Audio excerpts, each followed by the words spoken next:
There's a couple of different movements happening with healthcare. Touch on them briefly.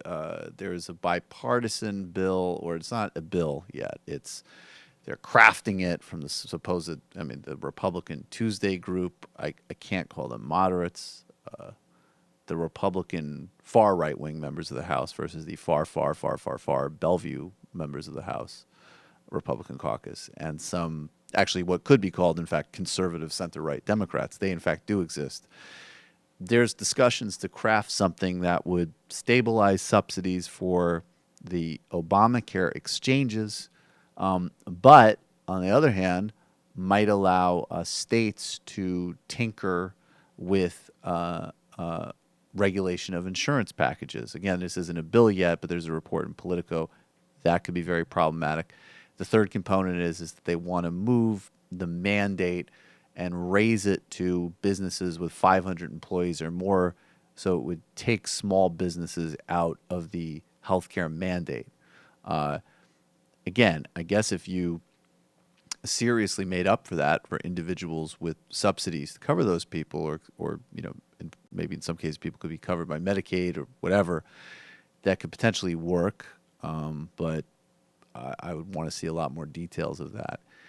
Lindsey Graham is essentially proposing another version in the Senate, and he talked with Trump about it, along with a couple of other senators, basically that would leave the Obamacare taxes in place, but move towards block granting Medicaid in the states. Trump was having active freakouts and tantrums over Twitter. And of course, this is the core lesson of Trump. Trump obviously could care less about what's in the bill. He doesn't understand insurance. He doesn't care about healthcare. Of course, he could less than care about anybody's well-being or his word. But repeatedly being demonstrated to not be a winner and to be basically just terrible and incompetent as president is obviously driving him even more utterly demented and grotesque and disturbed than he already is. And he's threatening to intentionally implode the Obamacare exchanges and to take away insurance subsidies for members of Congress that they can use on exchanges in Washington, D.C., as residents of Washington, D.C. It's interesting because that move shows a lot about Trump. I mean, one, people, again, there is no contradiction between recognizing that there has been a bipartisan, more or less consensus in this country for decades that has vastly increased inequality, that has concentrated wealth and power in a couple of sectors, Wall Street, Silicon Valley, that has all sorts of flawed and wrong assumptions about power, about how the economy works, that has presided over, horrific and stupid foreign wars and killed many people across the globe, and that the whole system is corrupted and dysfunctional across the board. And Donald Trump is a massive escalation of that. And that is demonstrated by, just take the last couple of days, even setting aside all of the comedy with Reince and Scaramucci, in telling police, which we'll get to rough people up in paddy wagons directly, saying that he is going to intentionally sabotage federal law, specifically at the expense of harming millions of vulnerable people, but with some smart instincts about a kind of craven populist appeal by throwing Congress members in that as well. And then number three, again, I have a broader critique of the Justice Department being complete failures on Wall Street. But if you read Sally Yates's column in the New York Times over this past weekend, she's obviously right. I mean, he is publicly stating that the reason that he hates Jeff Sessions is because Jeff Sessions did not take his job as Attorney General to obstruct justice on behalf of Donald Trump. And he's saying this publicly.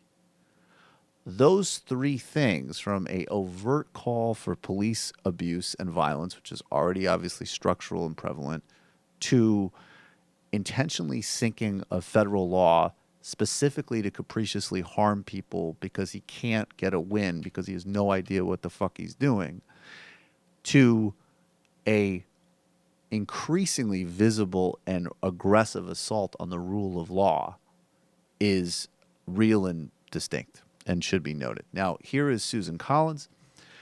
She's talking with Jake Tapper, and it's very interesting. I mean, you know, as we said, I mean, John McCain did his whole attention whore melodrama thing and, you know, kept people in suspense and said, you know, watch the show while millions of people are worrying about how they get their health insurance. I'm glad he voted against it. It's great, significant. It was a beautiful piece of footage to watch McConnell's face. But obviously, if we're giving Republican moderates credit, we shouldn't give them really much. Vastly more to Lisa Murkowski and Susan Collins. And Susan Collins is clearly really feeling the benefits of voting the right way and protecting a lot of people in Maine. Here she is explaining it to Jake Tapper. Trump, as you know, is hoping to revive the effort to repeal and replace Obamacare. He needs the vote of one more senator in order to flip someone's vote, whether yours or Murkowski's or McCain's. The president appears to be threatening to cut off funding for the health care plans that members of Congress receive. Would that kind of pressure change your vote? No, but, you know, the ball is really in our court right now. There are serious problems with the ACA.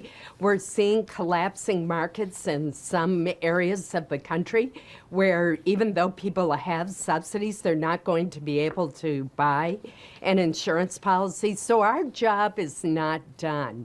And what we need to do is to remember my friend Lamar Alexander's words, which is that he says that Congress doesn't do comprehensive well. We need to go back to committee, to the Help Committee and the Finance Committee, identify the problems, carefully evaluate possible solutions through hearings, and then produce a series of bills to correct these problems, the most serious of which is the pending collapse of the insurance markets. And I certainly hope the administration does not do anything in the meantime to hasten that collapse. Well, there you have it. Yeah, I don't know. I don't like what you said about my friend Blake. Yeah, I thought what you said about Blake was really mean. And we're going to tank the entire healthcare industry. Hi, folks. Sam Seder here. We still need your help on our Patreon page. YouTube ads have come back, but not nearly as much as we had before. So if you can help us out, any little bit helps. Head over to our Patreon page right at this URL, and you'll help us keep helping you by making videos